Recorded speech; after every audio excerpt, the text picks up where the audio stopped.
Sir सबसे पहले स्वागत है आपका इस शो में। Thank you. सर आप शुरू से ही फिल्मों से जुड़े हुए हैं। आपके फादर फोटोग्राफर थे और 12 साल की उम्र में आपने अपनी पहली फिल्म बनाई थी। ये कैसे हुआ? ये देखिए, दिलचस्पी थी फिल्मों में शुरू से ही। जब से मैंने फिल्म देखना शुरू किया वो शायद 5 या 6 साल की उम्र पर, और तब से मुझे लगा कि ये मीडियम जो है इसमें एक किस्म का जो आप दुनिया क्रिएट कर सकते हैं, इसमें बिल्कुल सारी दुनिया ऐसे क्रिएट कर सकते हैं कि आप और कोई भी ऑडियंस हो किसी के भी लिए ये दुनिया तैयार करके आप उनको दिखा सकते हैं और वो एक्सपीरियंस कर सकते हैं इस दुनिया को। मतलब कोई ऐसा आर्ट फॉर्म वैसे है नहीं जो इतना कंप्लीट किस्म से आपको एक रियलिटी दिखाए। तो ये मुझे लगा एट अर्लियर स्टेज, और तब से लगा मुझे कि ये मैं फिल्में ही बनाऊंगा जिंदगी भर।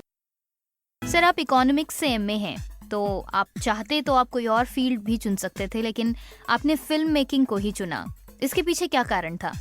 वो क्योंकि मैं हैदराबाद में था उस जमाने में, फिल्म इंडस्ट्री का नाम निशान नहीं था वहाँ भी नहीं था, कहीं भी नहीं था। मतलब करीब में कोई जगह नहीं थी ऐसी जहाँ मैं फिल्म के बारे में सीखूं या पढ़ूं या कुछ भी करूं, और इंडस्ट्री तो खैर था ही नहीं। तो ये इंडस्ट्री जो है मुंबई में था, नहीं तो चेन्नई में था। अभी उस जमाने की बात है, तभी तो नेचुरली पेरेंट्स को ऐसे लगा, मेरे पिताजी को ऐसा लगा कि ये जो एम्बिशन आपका है, मतलब मेरा है, ये एम्बिशन बिल्कुल इम्प्रैक्टिकल है कि ये कैसे कर सकते हो, यहाँ तो कोई है नहीं, जब अपॉर्चुनिटी मिले तब आप कुछ कर लेना। तो इसी वजह से उन्होंने कहा कि आप at least be capable of doing some kind of job.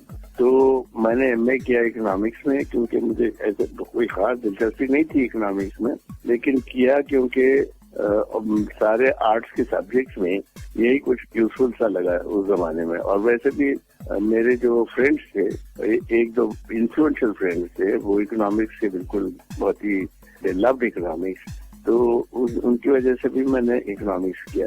Economics करने के बाद उसका फायदा भी उठाया वैसे, क्योंकि 1-2 साल इकोनॉमिक्स में टीचर भी बना था before I came to Bombay.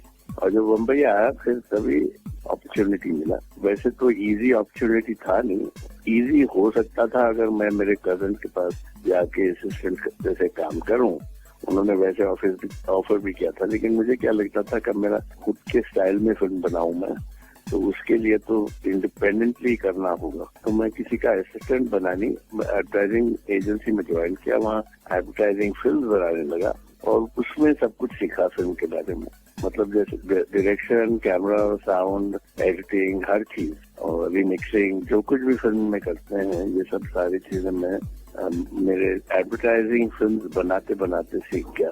और उसके बाद मुझे जब कॉन्फिडेंस हुआ कि मैं फीचर फिल्म बना सकता हूँ, तब मैं फीचर फिल्म बनाने की खोज में निकला। मतलब खोज किया, तो तलाश कर अपने प्रोड्यूसर्स की तलाशी में निकला, और कोई भी प्रोड्यूसर ऐसा था नहीं जो मेरे स्क्रिप्ट को पकड़ स्क्रिप्ट को जिसमें उनका कॉन्फिडेंस था इससे अच्छी फिल्म बनेगी।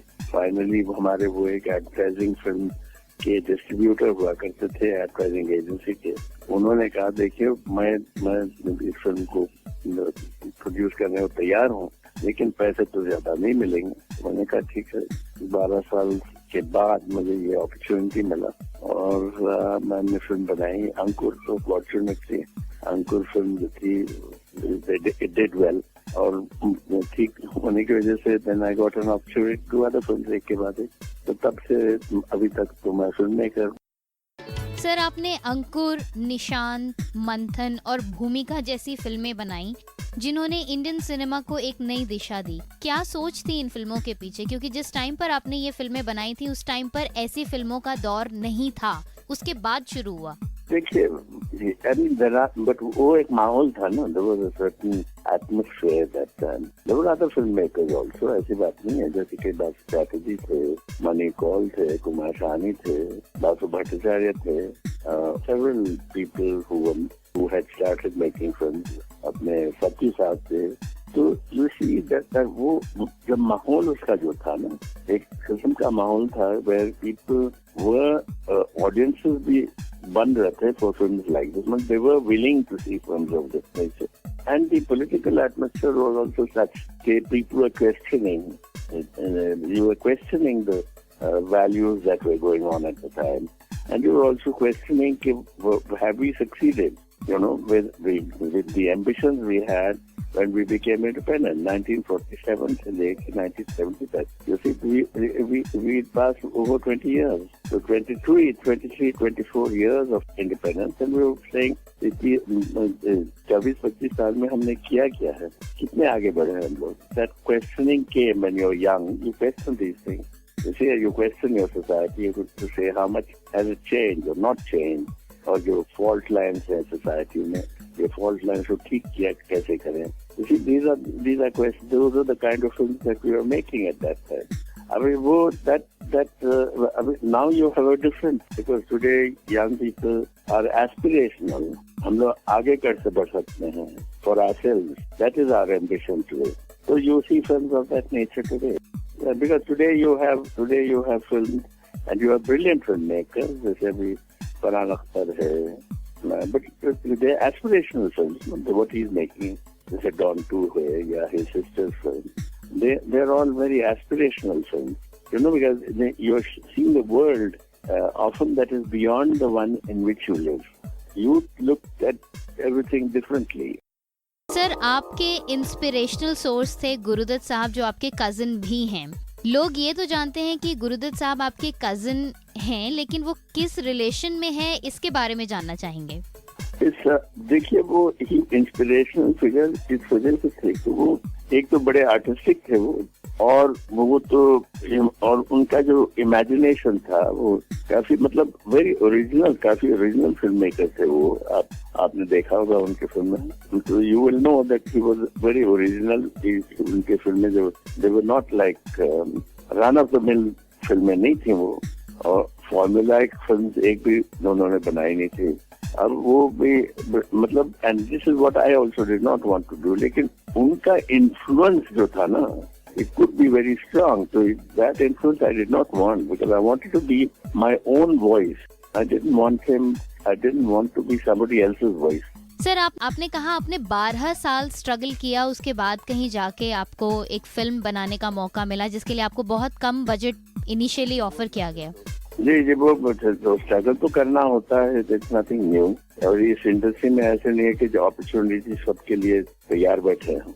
You have to work very, very hard, और not just hard, इसमें रिजेक्शन भी बहुत होता है ना. और मतलब 100 लोग कोशिश करते हैं, एक को मिलता है कुछ अपॉर्चुनिटी, उससे भी कम शायद 10,000 में एक को होता होगा. So naturally it is a very competitive business. काफी competitive business है. It's difficult business to come into, और independently आना कोशिश करें तो it's even more difficult. अब कोई भी प्रोफेशन, जैसे अपने हिंदुस्तान में होता है क्या है कि if your parents are in the business, it's easier for you to come. Early struggle जो लोगों का होता है वो करने की जरूरत नहीं पड़ती. एक बार ऑडियंस के सामने आ गए, मतलब उनके सामने आने से वो अगर रिजेक्ट करे तो अलग बात. But to come to bring your work to the audience itself is one of the most difficult tasks. तो वहाँ there is an advantage if you are the son of a famous filmmaker or a director or an actor or something like that. Then it becomes a little easier, because आपको film industry में एक introduction सबको मिल जाता है ना. You're not an unknown figure बिल्कुल.